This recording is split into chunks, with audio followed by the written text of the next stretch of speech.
obtener la energía de su ATP, ¿verdad? Realmente eso es lo que vamos a hablar ahora y bueno, espero que vayan participando y asistiendo ahí.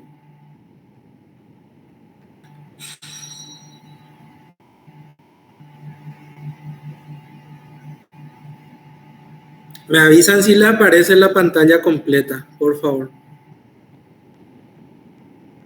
Se ve. Bueno, ahí nada más recordarles un poco de lo que es la energética del músculo. El músculo tiene varios aspectos, ¿verdad? Eléctricos, están los aspectos mecánicos y también están los aspectos energéticos, ¿verdad? Cómo el músculo obtiene la energía, el ATP, para la obtención de la fuerza y los movimientos musculares. Voy a ir pasando un poco aquí la diapositiva. A ver.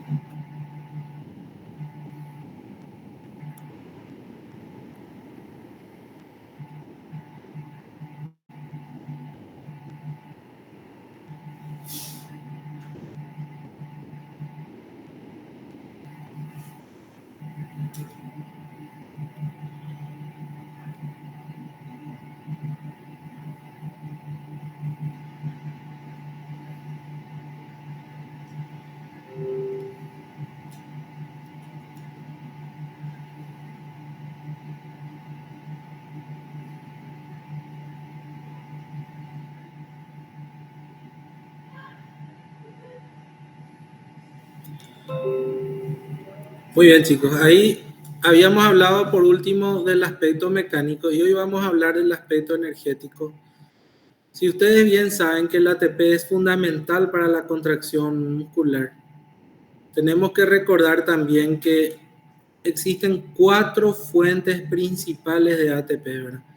Voy a ir mostrando aquí, está muy lento la computadora, no sé qué le pasa. Y hablando de los aspectos energéticos, tenemos que recordar que le aparece ahí la diapositiva. Sí. Tenemos que recordar que el trabajo del músculo, realizando la contracción muscular, es el movimiento de la carga que se debe desplazar a una cierta distancia, ¿verdad? Prácticamente el trabajo muscular es mover siempre una carga a través de la fuerza muscular. Y esta distancia, la recorrida de esta carga, es lo que va a determinar, junto con el peso de la carga y la distancia recorrida, el trabajo total de la contracción muscular. Esto requiere de energía. La energía química que utiliza el músculo es el ATP.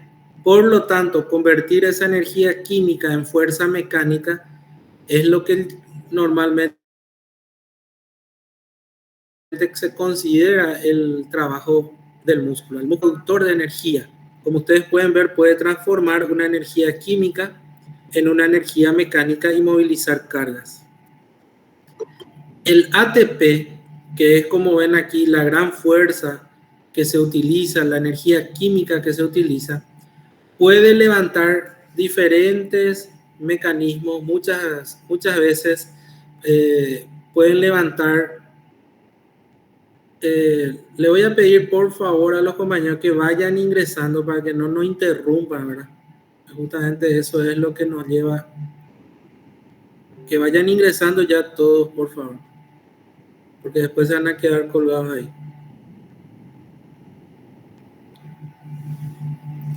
La gran fuerza que el músculo genera por unos segundos depende justamente de la posibilidad de generar al ATP, de poder utilizarlo. Y la primera fuente de ATP, aquí si bien en nuestra diapositiva muestra 3 fuentes, en realidad existen 4 fuentes de ATP. En primer lugar está el ATP que se encuentra dentro de la propia célula. Eso se llama ATP intracelular, que es el ATP que no está aquí incluido dentro de nuestra diapositiva. Es el ATP que ya está dentro de la célula y que sería prácticamente para la célula muscular la primera fuente de ATP.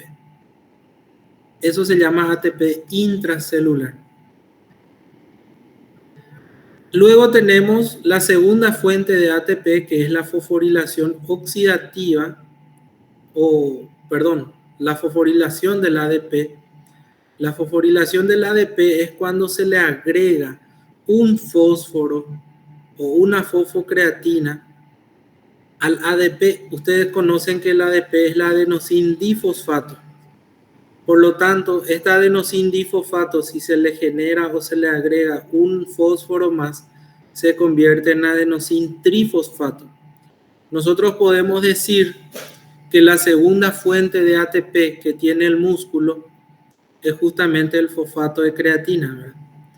Que es la fosfocreatina, que da una contracción para un tiempo de contracción de solamente 10 segundos de actividad muscular. Como ven, las dos primeras fuentes de ATP, tanto la número 1, que es la intracelular, ATP intracelular, y la número 2, que es la fosfocreatina, que también ocurre dentro de la célula, es cuando el ADP se convierte en ATP. Eso da un tiempo de contracción muscular hasta 10 segundos de actividad muscular.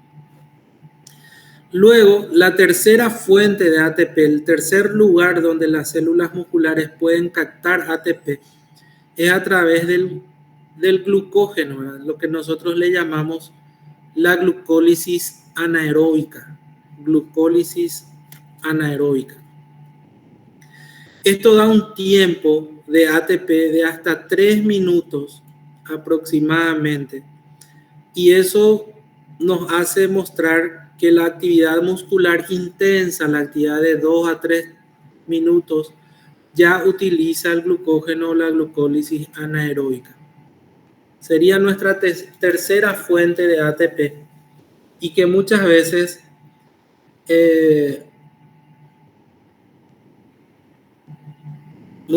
sería una fuente importante de ATP para las actividades musculares que llevan tiempo de 2 a 3 minutos.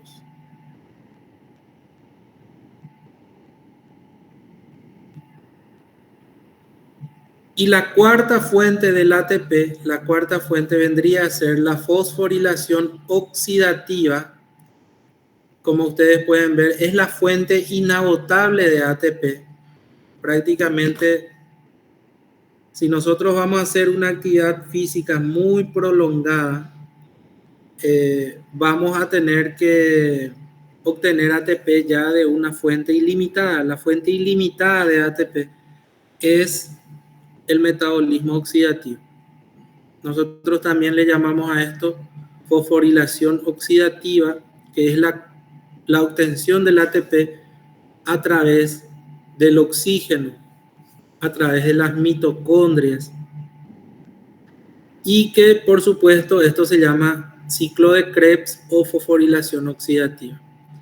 Y la contracción prolongada a muy intensa o de mucho tiempo del músculo ya utiliza esta fuente de ATP.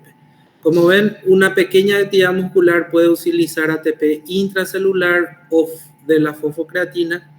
Luego, cuando el músculo ya realiza actividades más intensas de 2 a 3 minutos, ya utiliza la glucólisis anaeróbica.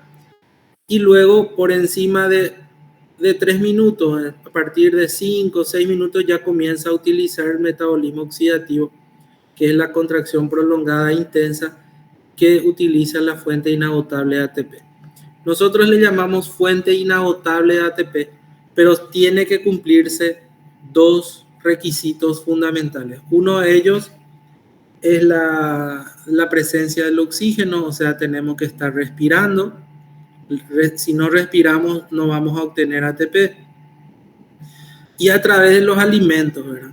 La otra fuente inagotable de ATP son los alimentos, que justamente nosotros podemos decir que mientras haya oxígeno y mientras haya alimentos que estamos consumiendo, vamos a obtener ATP. Entonces, estas son las 4 fuentes fundamentales por las cuales el músculo obtiene ATP, y nosotros podemos decir que la potencia muscular la velocidad y la intensidad, actividad prolongada del músculo va a depender de estas fuentes. ¿Alguna pregunta, chicos, hasta aquí? De la obtención del ATP.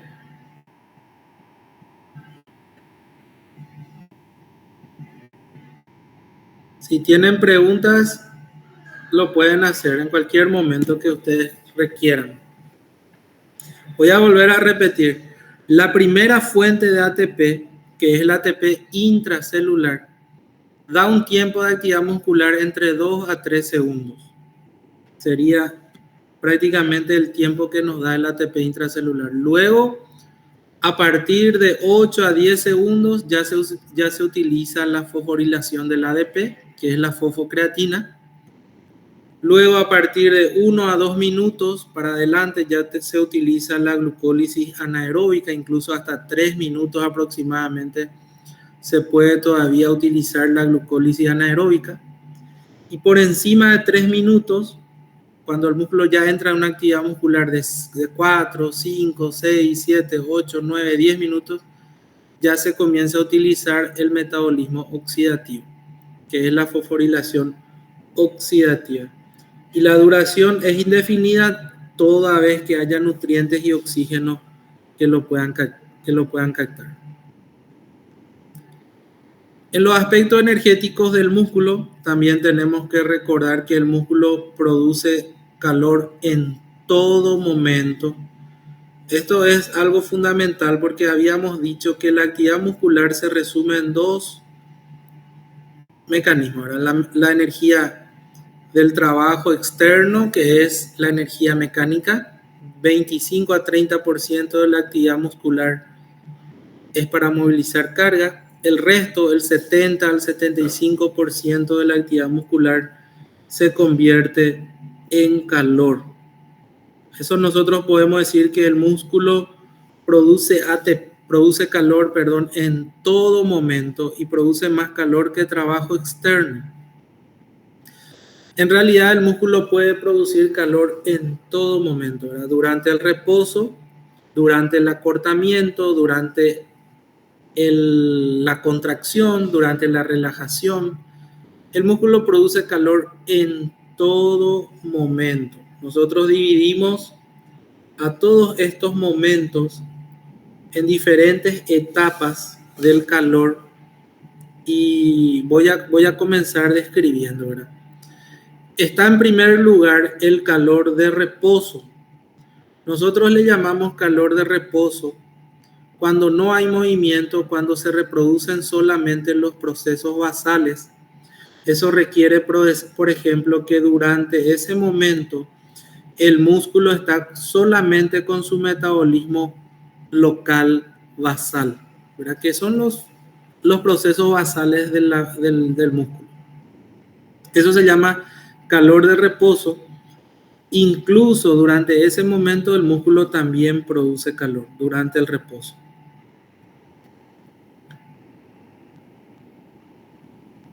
Luego que el músculo sale de su estado de reposo y comienza a generar las contracciones, ya sea isotónica o isométrica, ahí nosotros podemos decir que se adquieren nuevos o adicionales fuentes de calor, ¿verdad? Porque el músculo va a generar nuevamente calor durante la contracción isotónica o isométrica y eso se llama calor adicional. Calor adicional es cuando el músculo ya entra en actividad. El calor adicional nosotros podemos dividir en varias etapas. En primer lugar, el calor inicial, que no está graficado aquí. El calor inicial es justo antes de que el músculo entre en un tipo de contracción, ¿verdad? Nosotros le llamamos calor inicial a todas las contracciones que se producen en primer término en una contracción isotónica, ¿verdad? Vamos a suponer una contracción isotónica. Calor inicial se divide en calor de activación y calor de acortamiento, porque aquí vemos el calor de acortamiento, ¿verdad? Por supuesto que en un músculo que se acorta, que produce una contracción isotónica. Isotónica vendría a ser cuando el músculo se acorta, disminuye su longitud y moviliza la carga, ¿verdad? Cuando el músculo estaba en reposo, producían los calores basales, y cuando inician los procesos de contracción, eso se llama calor inicial, que no está graficado acá. El calor inicial nosotros dividimos en dos etapas.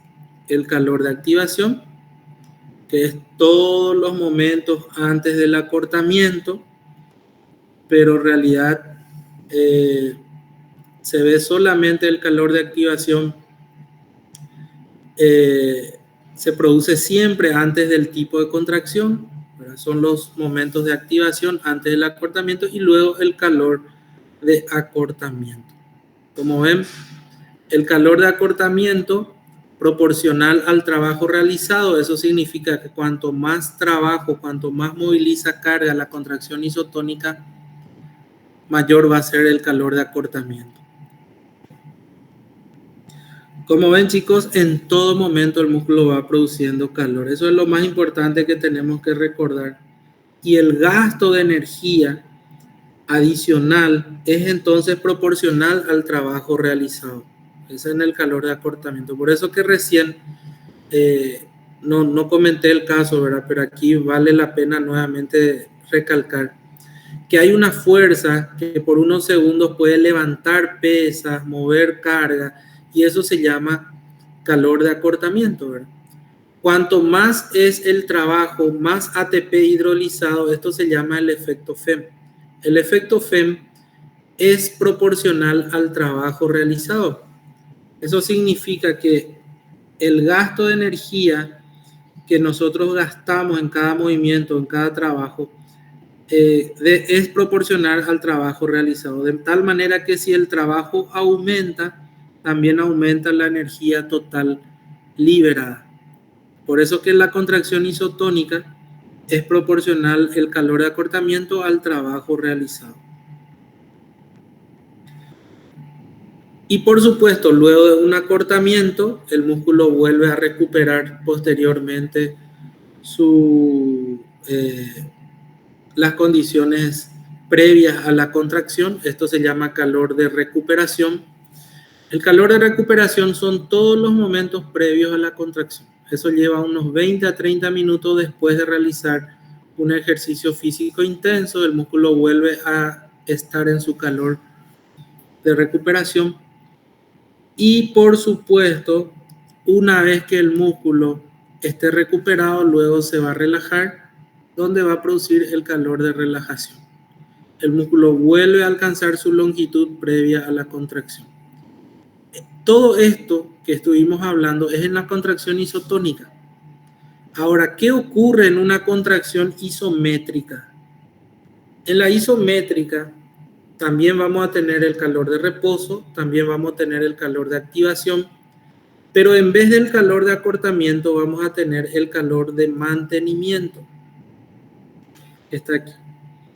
El calor de mantenimiento, justamente lo que estamos hablando es que en una contracción isométrica, como el músculo no se acorta, no va a haber calor de acortamiento, ni tampoco calor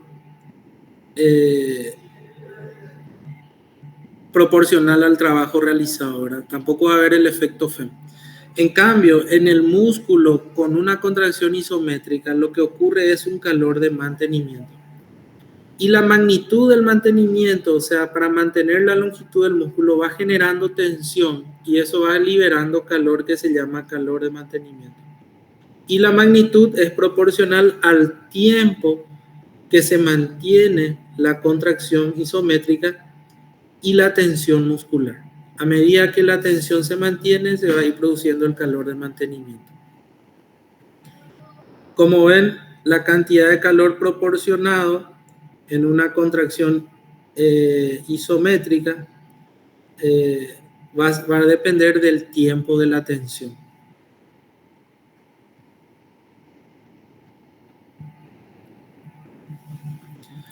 Les pregunto una cosa, chicos. Si yo les pregunto, bueno, ¿en qué momento el músculo produce calor? ustedes tienen que responder que en todo momento, durante el reposo, durante la contracción y durante la relajación. Si yo les pregunto, ¿cuál es el calor que no se encuentra en la contracción isométrica? Es el calor de acortamiento, porque el calor de acortamiento es exclusivo de la contracción isotónica. ¿Y cuál es el calor exclusivo de la contracción isométrica? El calor de mantenimiento. Como ven, la contracción isométrica del músculo no se acorta, entonces produce calor de mantenimiento. Muy bien. ¿Alguna pregunta, chicos, hasta aquí?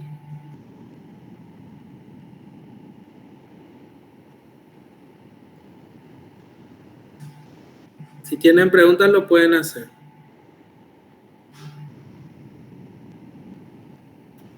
¿No?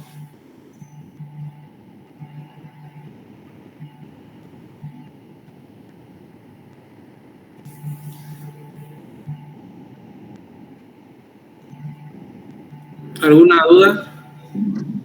De mi parte no, doctor. Todo se entendió muy bien. Lo que quiero que recuerden siempre es que durante que haya una contracción o una actividad muscular va a haber trabajo externo y siempre va a haber producción de calor. Y la producción de calor es en todo momento. Por eso que nosotros decimos que la principal fuente endógena de calor que tenemos como, vamos a decirle ahí, como fuente endógena del cuerpo humano es justamente el músculo, es justamente el músculo. Bueno, voy a mostrarles aquí un poquito más de lo que es. Esto es nada más todo lo que habíamos hablado, ¿verdad? Un dibujo aquí del calcio, de las fibras. Voy a pasar ahora a mostrarles, terminamos esta parte, la parte muscular, ¿verdad? Que sería la parte de calor. Y vamos a pasar al siguiente capítulo, que se llama Biomecánica, capítulo 6 de nuestro libro. Voy a mostrarles un poco lo que es las palancas, ¿verdad? En la unidad 6 de nuestro libro, en el capítulo 6 de nuestro libro, vamos a hablar de algo muy importante que nosotros llamamos palancas, músculos y palancas del cuerpo humano. Estos son los tipos de músculos: el músculo cardíaco, estriado cardíaco, ¿verdad? No se olviden que es un músculo uninuclear. Tenemos también al músculo liso, que es la que rodea normalmente a los órganos.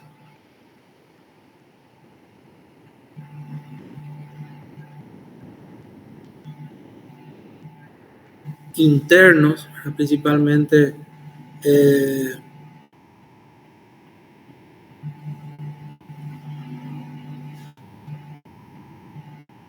y tenemos al músculo estriado esquelético. El músculo estriado esquelético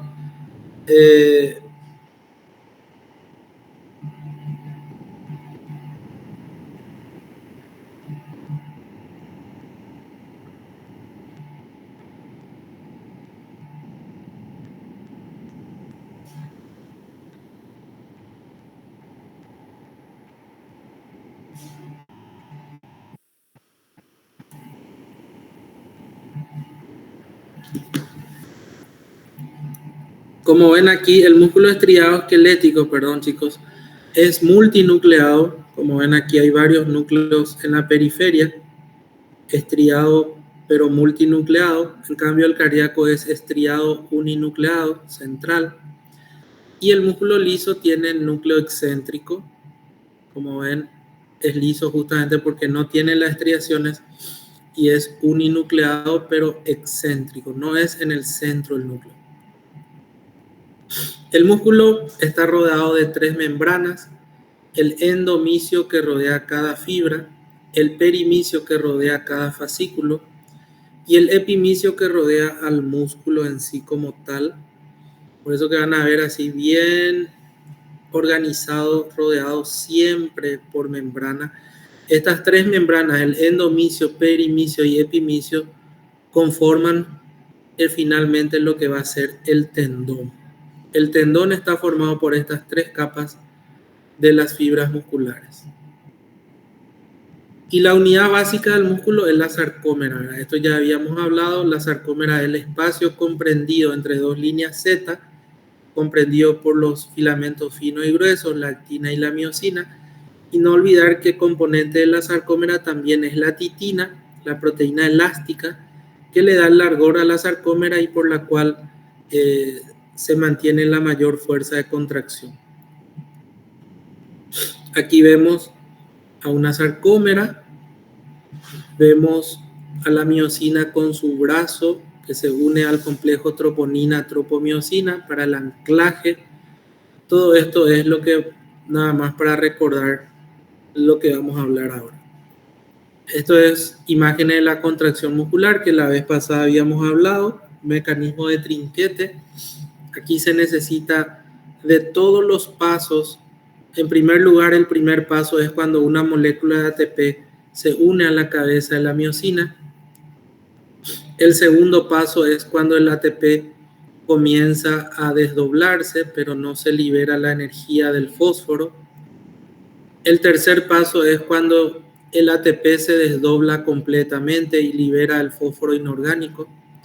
El cuarto paso vendría a ser el golpe activo, es cuando el brazo de la miosina se mueve y se ancla al complejo troponina-tropomiosina, ya con el calcio presente en ese lugar, en la troponina C. Y el quinto paso es cuando se produce nuevamente el golpe activo, ¿verdad? Ya el acercamiento máximo, el golpe activo, y ahí evidentemente el anclaje. Aquí hay otra imagen donde podemos ver también todos los mecanismos de trinquete de la actividad muscular. Son nada más para recordar los diferentes pasos, ¿verdad?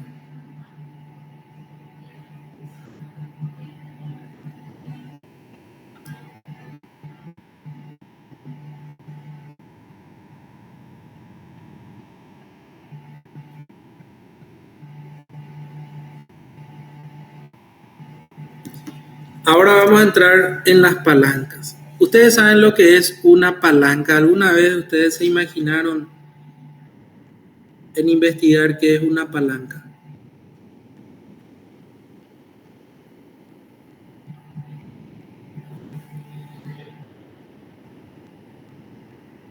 ¿Alguien sabe lo que es una palanca?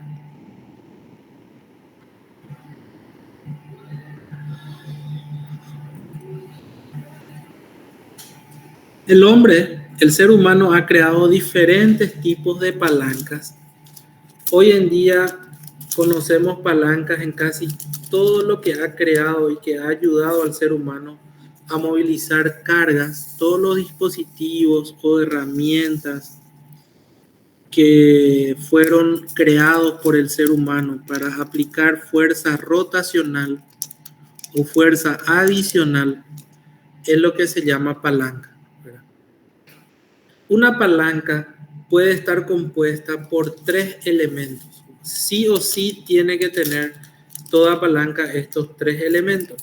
Uno de ellos es el punto de apoyo, que sería donde se tendría que apoyar el dispositivo. Otro sería la potencia o el lugar donde se genera la fuerza. Como ven aquí tenemos la potencia, aquí el punto de apoyo. Y otro sería el lugar donde se genera la carga o la resistencia. Nosotros le llamamos carga o resistencia. El lugar donde se encuentra el peso de la carga o la propia resistencia.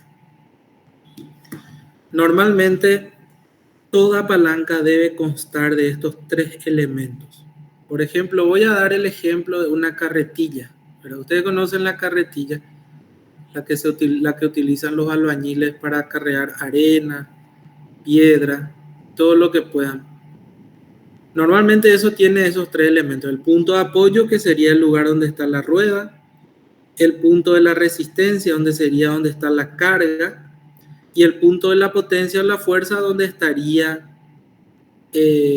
vamos a decirlo ahí, la fuerza muscular, ¿verdad? Donde se va a implementar la potencia. Ahí una carretilla, por ejemplo, es un ejemplo de una palanca. Voy a ir mostrando los ejemplos también. Nosotros tenemos palancas de 3 órdenes.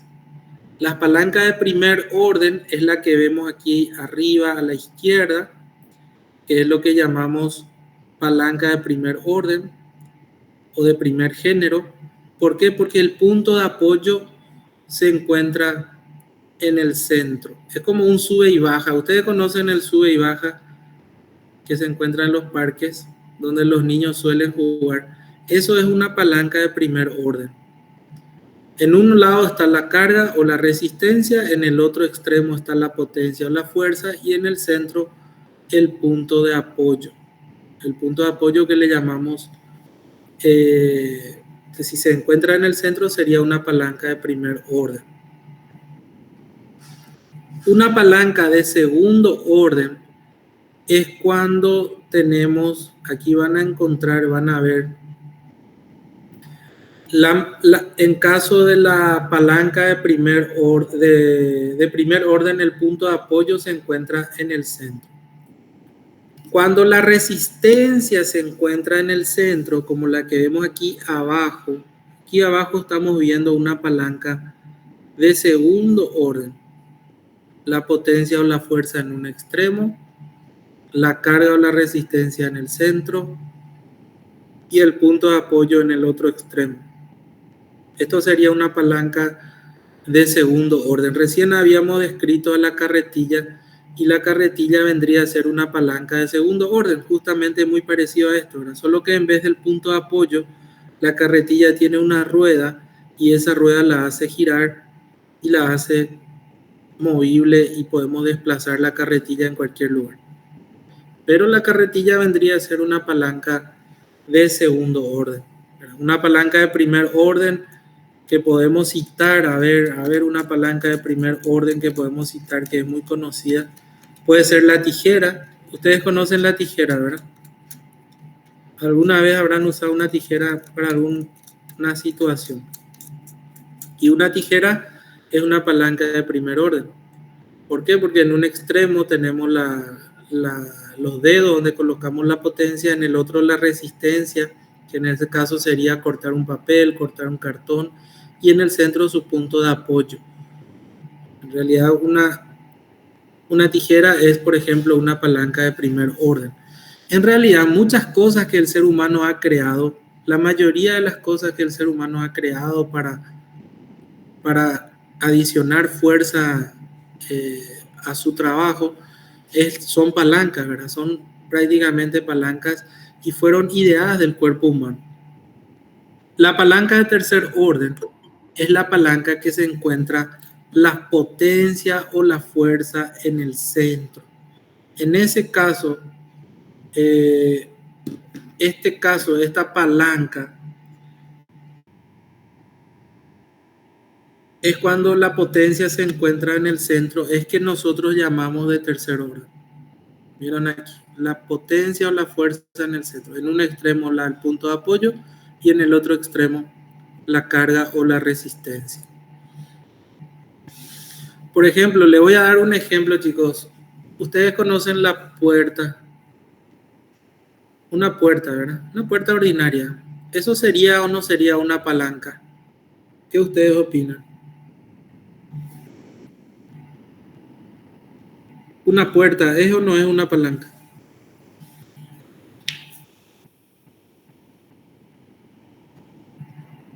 ¿Qué opinan? Sí. Sí, ¿verdad? Porque también genera movimiento rotacional. Voy a mostrarle aquí una puerta. Esta es una puerta. Aquí ustedes ven en un extremo el punto donde va a estar la potencia, ¿verdad? Acá vamos a poner la mano para abrir la puerta.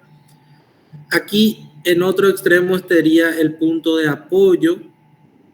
El punto de apoyo en un extremo, que sería donde la puerta está fijada. En el otro extremo la fuerza. Y en el centro la resistencia. La resistencia que vendría a ser la carga, ¿verdad? Entonces, nosotros podemos utilizar esta puerta como una palanca de segundo orden, ¿verdad? Aquí, como ven, la potencia en un extremo, el punto de apoyo, y en el medio la carga o el peso de la puerta sería su resistencia. Entonces una puerta es una palanca. En realidad casi todo lo que observemos de aquí en adelante puede ser una palanca. Toda vez que tenga estos tres elementos va a conformarse una palanca. En el cuerpo humano también hay un montón de palancas que tenemos que recordar, y hay tres que son las más conocidas. En total puede ser 4 también. Una de ellas es la articulación de la cabeza con la primera vértebra cervical, con el atlas. La cabeza con el atlas conforman una palanca de primer orden. Aquí pueden ver. En un extremo, la fuerza muscular, que está aquí, la potencia del músculo. En el centro, la articulación, que vendría a ser el punto de apoyo. Y en el otro extremo, la resistencia o el peso de la cara, que vendría a ser la carga. Entonces nosotros tenemos fuerza, punto de apoyo en el centro y la resistencia o carga en el extremo. Fuerza y resistencia en los extremos. Esto es una palanca de primer orden. Cabeza con la articulación de la primera vértebra cervical. Una palanca de segundo orden que también podemos reconocer en el cuerpo humano es la articulación, aquí van a ver, del pie con la pierna. El pie con la pierna. Esta articulación del miembro inferior puede ser una palanca de segundo orden, como aquí. Si yo me paro con las puntillas del pie como un punto de apoyo en las puntas del pie, eso sería levantando el talón. Yo voy a tener en el extremo o el punto de apoyo, en el centro la articulación vendría a ser nuestra resistencia, como pueden ver aquí, y en el otro extremo el músculo sería la potencia o la fuerza. Como ven, el músculo, independientemente del tipo de palanca que sea, siempre el músculo va a actuar como la potencia o la fuerza en el cuerpo humano. El músculo no puede cambiar su rol de potencia o fuerza.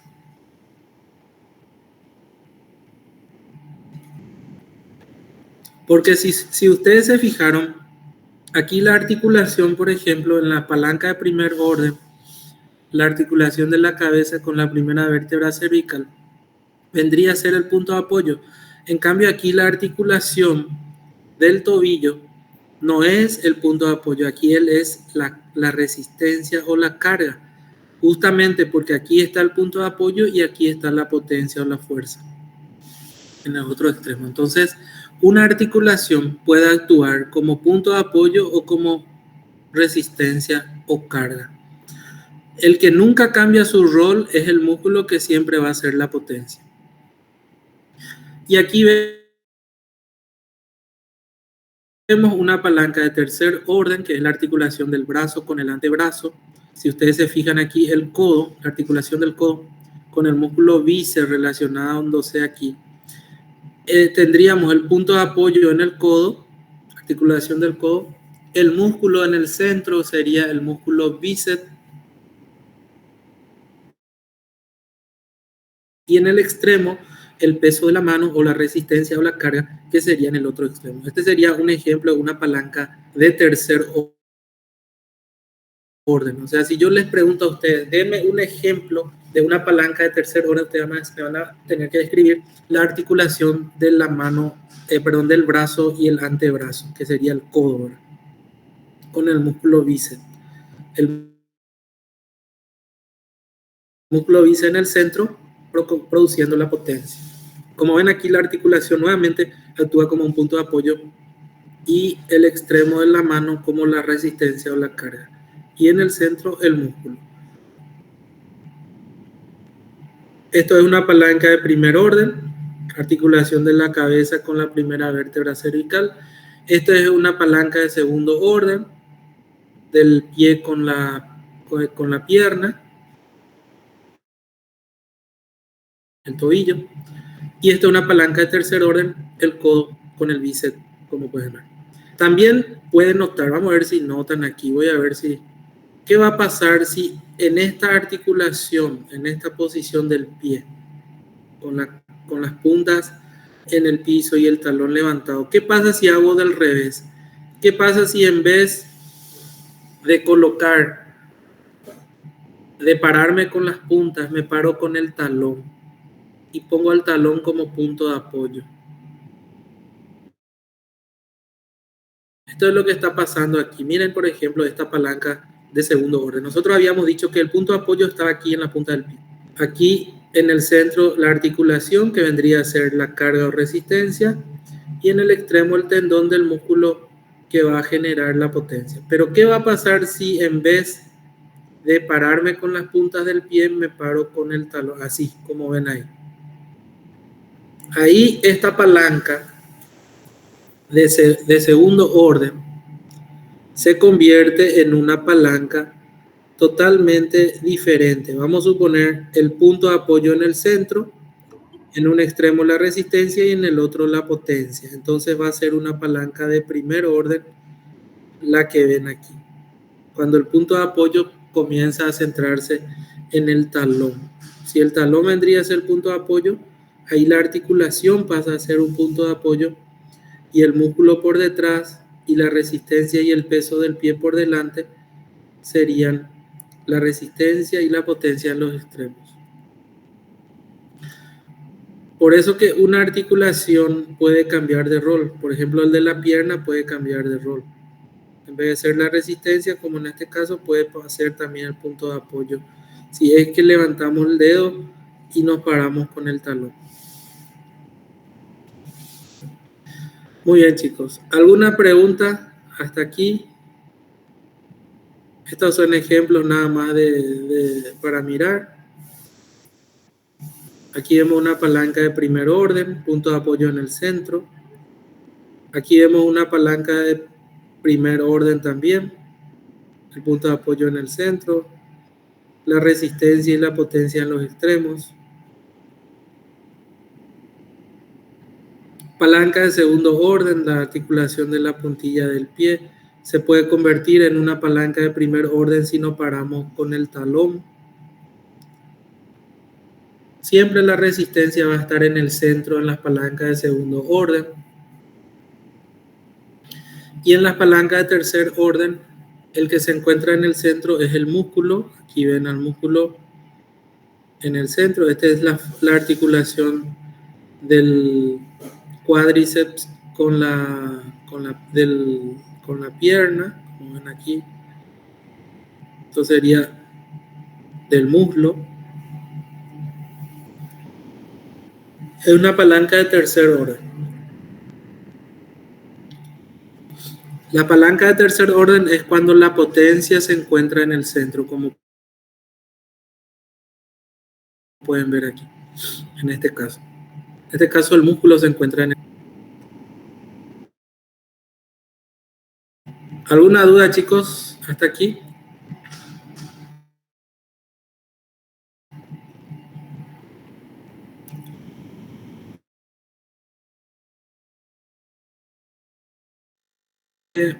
Decir nomás, no hay ningún problema.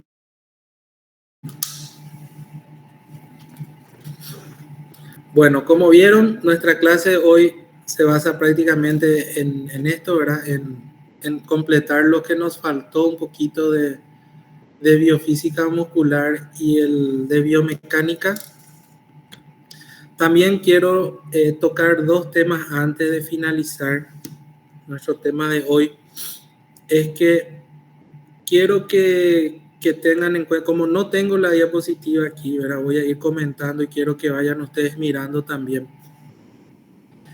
Cuando nosotros hablamos, voy a ver si consigo un bolígrafo. Creo que tengo acá un bolígrafo para que les pueda mostrar. Aquí tengo justamente un bolígrafo. Hay un punto que se llama centro de masa en todo cuerpo, en todo elemento que ustedes van a estudiar. Siempre va a haber un centro de masa. El centro de masa también coincide muchas veces con el centro de gravedad. Si yo, por ejemplo, agarro este bolígrafo y le imparto fuerza en el centro de masa, miren lo que ocurre, este bolígrafo no se cae. ¿Por qué no se cae? Porque yo estoy ejerciendo una fuerza en el centro de masa. Si yo aplico una fuerza en el centro de masa de un cuerpo, de una masa, nunca va a girar, nunca va a tener rotación, ¿verdad?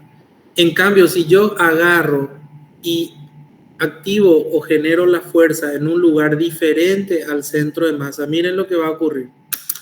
Va a rotar. Eso se llama rotación.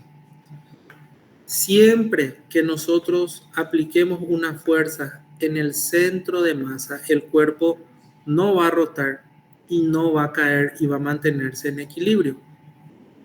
Voy a volver a mostrarles cuando se pone en el centro de masa. Miren, ahí no rota. Pero si le doy un poquito, le saco el centro de masa, ahí va a rotar. ¿Vieron? Ahí se cae.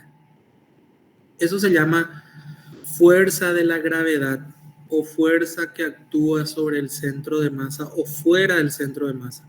Si actúa fuera del centro de masa, el cuerpo va a rotar. Si actúa sobre el centro de masa, el cuerpo va a mantenerse en equilibrio. Nosotros en el cuerpo humano también tenemos nuestro centro de masa. Se encuentra en la pelvis, en la cara anterior de la segunda vértebra sacra.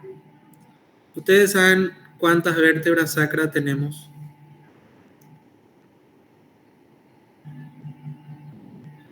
¿Conocen las vértebras? ¿Cuáles son? Vértebras cervicales son 7, ¿verdad? Después las vértebras torácicas son 12. Las vértebras lumbares son 5. ¿Y las vértebras sacras cuántos son? ¿Cuántas vértebras sacras tenemos?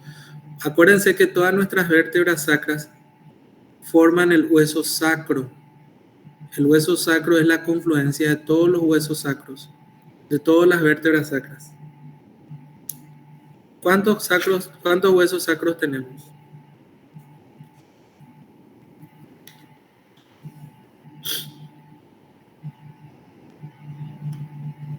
¿Cuántas cervicales tenemos?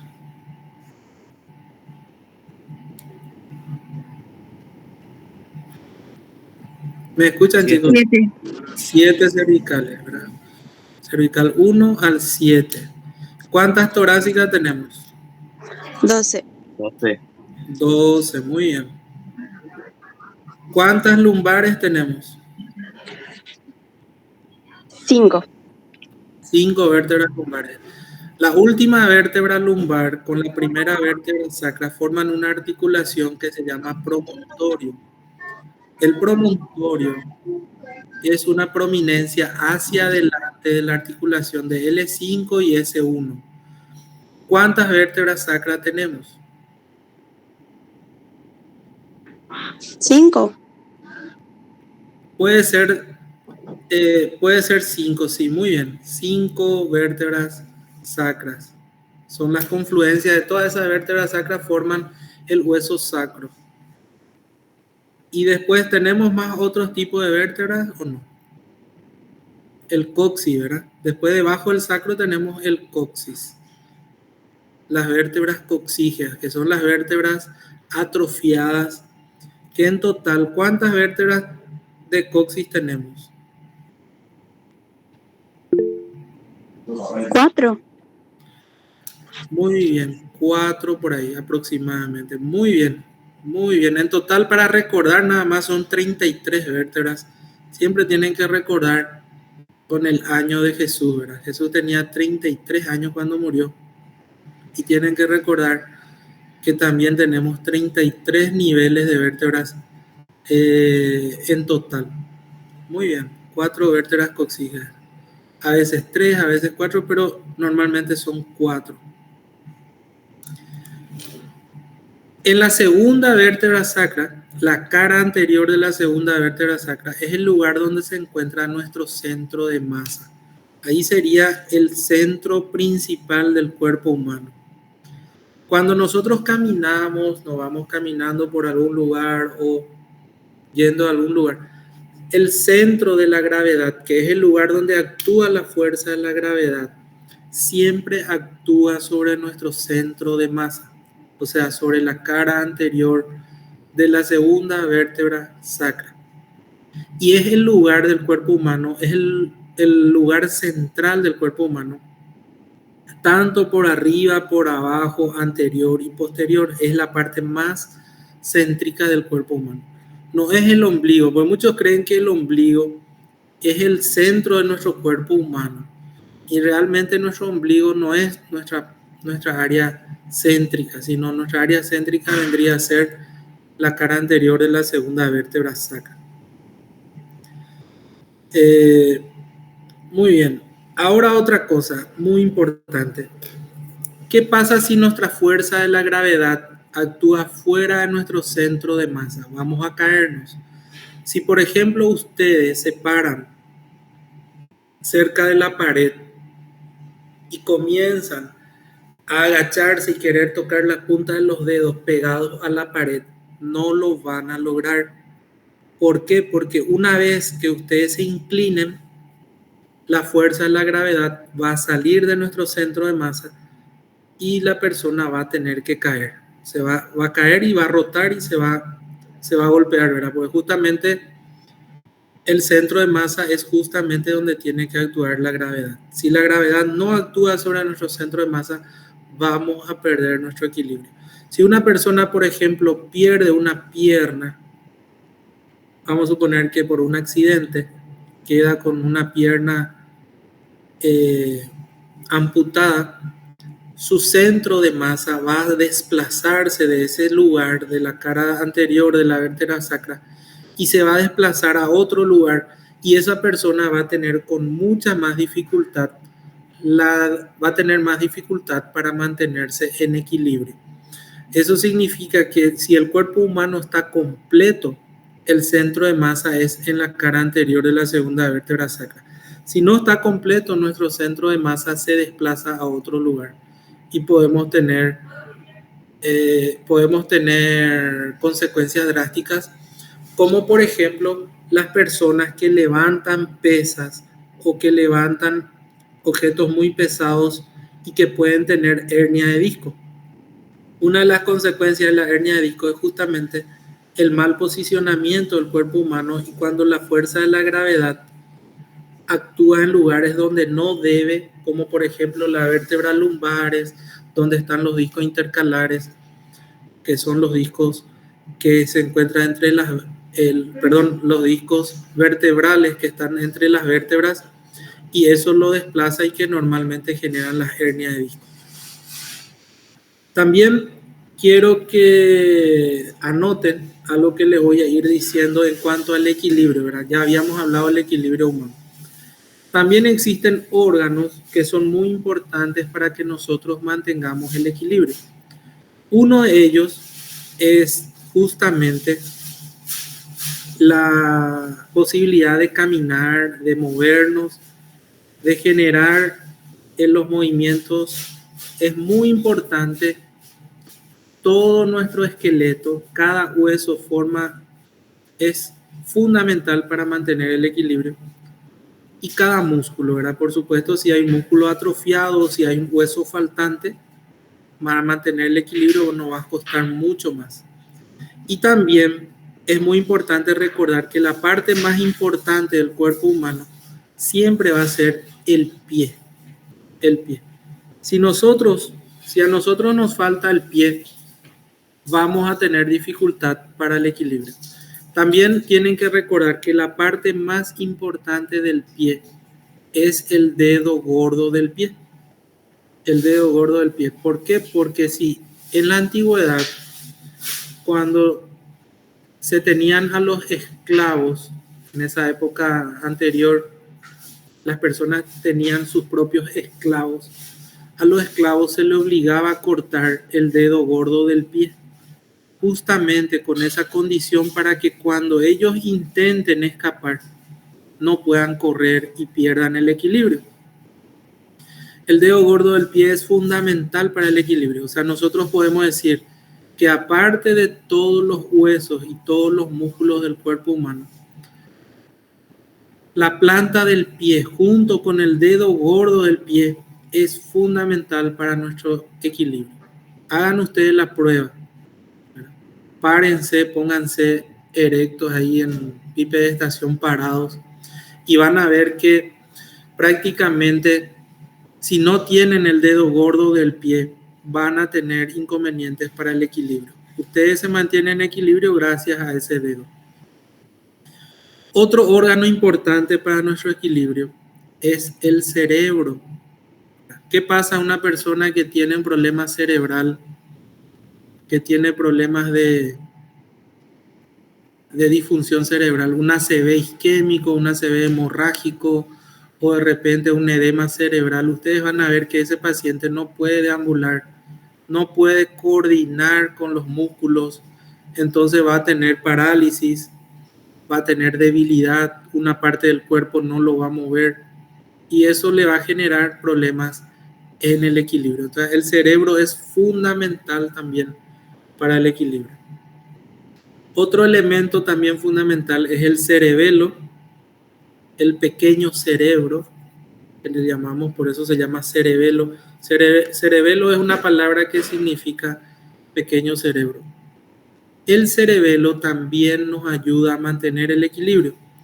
Ustedes saben perfectamente que una persona que tiene daño cerebeloso, por ejemplo, por culpa del alcohol, que es la borrachera, genera desequilibrio en el cerebelo. También un golpe, un traumatismo craneal que puede causar daño cerebral, también puede causar problemas del equilibrio. Vértigos. Los vértigos son muy frecuentes por culpa del cerebelo en los traumatismos postcráneoencefálicos. Otro órgano importante, otro sector importante para el equilibrio es el oído. El oído. El oído interno es fundamental para nuestro equilibrio también. Incluso el octavo par craneal, el vestíbulo coclear, como así lo llaman, el octavo par craneal es el nervio auditivo. El vestíbulo coclear tiene dos ramas, ¿verdad? La rama auditiva y la rama vestibular, que es la rama del equilibrio. Cuando tenemos un daño en el oído, un taponamiento del oído, un daño de una rotura de la membrana timpánica, etcétera, un daño en el oído interno, la persona puede sufrir de vértigos también. Por eso, cuando una persona tiene vértigo, ustedes saben la diferencia entre vértigo y mareo. ¿Alguna vez se preguntaron cuál es la diferencia entre un vértigo y un mareo? ¿No?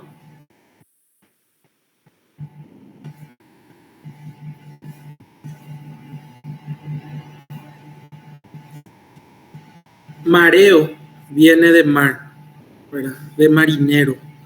Ustedes saben que un marinero o un capitán que maneja un barco en las mareas altas del mar tiene esa sensación de que todo se mueve, pero es como si fuera que una percepción de que el propio cuerpo humano se mueve, ¿verdad? Los objetos no se mueven, sino lo que se mueve es la persona, el individuo, ¿verdad? A eso se le llama mareo. Viene del navegante, de los marineros, del mar. En cambio, el vértigo es cuando la persona que está quieta en un lugar observa que los objetos que está mirando se comienzan a mover, a girar.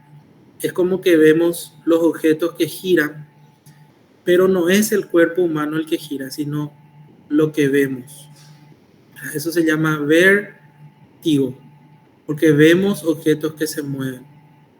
Entonces, la gran diferencia entre mareo y vértigo es esas sensaciones.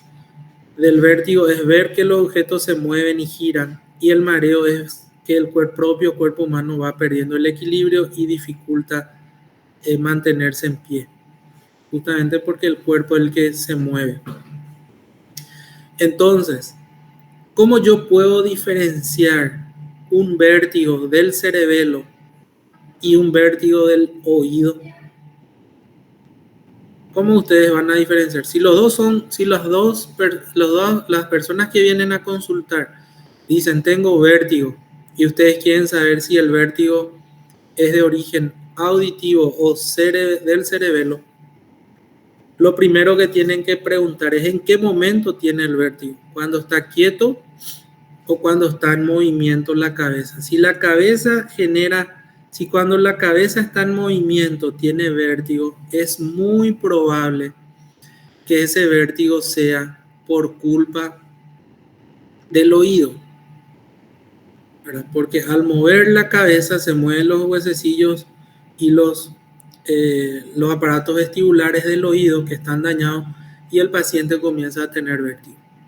Ahora, si el problema es de origen del cerebelo, el vértigo es incluso estando el paciente acostado en reposo o sin hacer ningún movimiento, ¿verdad? A ustedes también ya les habrá pasado cuando estuvieron algún sábado de parranda y tuvieron que beber mucha bebida alcohólica, entonces en ese momento van a sentir lo que es el verdadero vértigo del cerebelo, ¿verdad? O se acuestan en la cama y ve que todo gira en la pieza, eso es un vértigo del cerebelo, es por culpa del alcohol, ¿verdad? Si alguna vez tuvieron esa borrachera, le va a hacer recordar, ¿verdad? Si no, van a ver que cuando un borracho está quieto igual siente vértigo por el culpa del alcohol. Entonces la gran diferencia del vértigo de origen cerebeloso es que es cuando el paciente está quieto, y del oído es cuando el paciente tiene movimiento. Otro órgano importante para el equilibrio, aparte de los ya citados, ¿verdad? El dedo gordo, el cerebro, el cerebelo, el oído, es también nuestra visión. La visión es fundamental para nuestro equilibrio. Imagínense una persona no vidente que no ve, lo que le dificultaría mantenerse en equilibrio en diferentes situaciones, ¿verdad? Hoy en día existen mecanismos para adiestrar a un ciego a mantenerse en pie, a recorrer, a caminar. Ellos van a una escuela de ciegos donde van aprendiendo, interactuando. Pero la visión es fundamental para el equilibrio. Imagínense subir una pendiente con los ojos cerrados, ¿verdad? Subir una pendiente con los ojos cerrados es prácticamente muy difícil, muy imposible, porque la persona piensa tantas cosas en tantos lugares que puede tener dificultad para mantenerse en pie en equilibrio. También otro sitio importante para nuestro equilibrio, aparte de todo lo ya citado, ya hemos citado la visión, también es importante recordar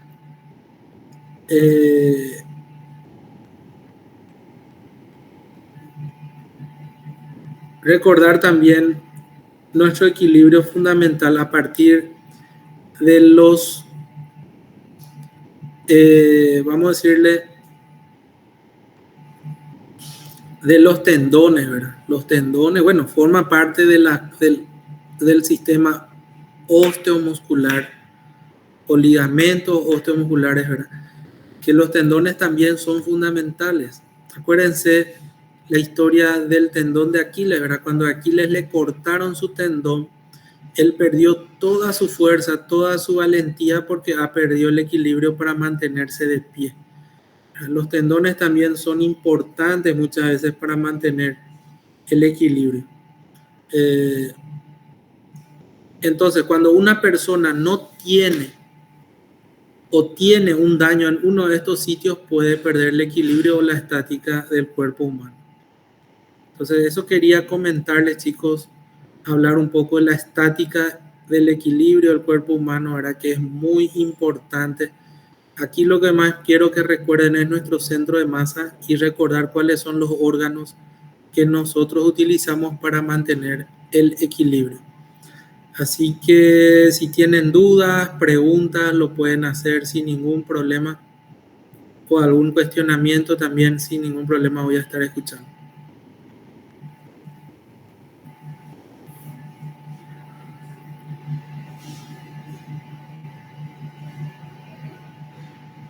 Si tienen dudas lo pueden hacer ahora.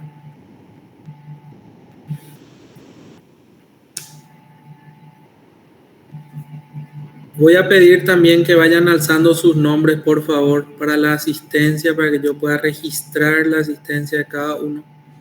Si lo pueden hacer, por favor. Araceli ya publicó ahí su nombre, muy bien. Araceli Paredes. Lucas, Carmen, Natalia también, Janina, Alice, Abigail, Acuña, Sol, Maidana. Vayan alzando sus nombres, chicos, para que podamos guardar después sus nombres.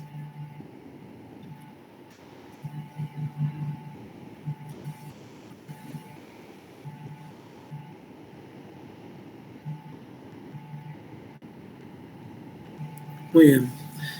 Entonces, damos por finalizado, chicos, nuestra clase de hoy. Espero que les haya gustado, que hayan aprendido algo del equilibrio y de las palancas. Y también recordar un poco que en la siguiente clase, ya creo que ya habíamos hablado, estaré ausente de esta semana, el día jueves, no estaré con ustedes, recién la próxima semana. Y estaremos de vuelta recordando que podríamos recuperar de vuelta en forma virtual. Estaré comunicando con la delegada a ver qué día tienen ustedes libres para poder coordinar también una clase virtual. Y nuestro siguiente tema es biofísica cardíaca. Biofísica cardíaca, así que quiero que aprovechen lo más que puedan para aprender esa clase también que es biofísica cardíaca, que es muy importante para que vayan aprendiendo lo que es la fisiología cardíaca y luego vamos a aprender electrocardiograma. Muchísimas gracias, chicos.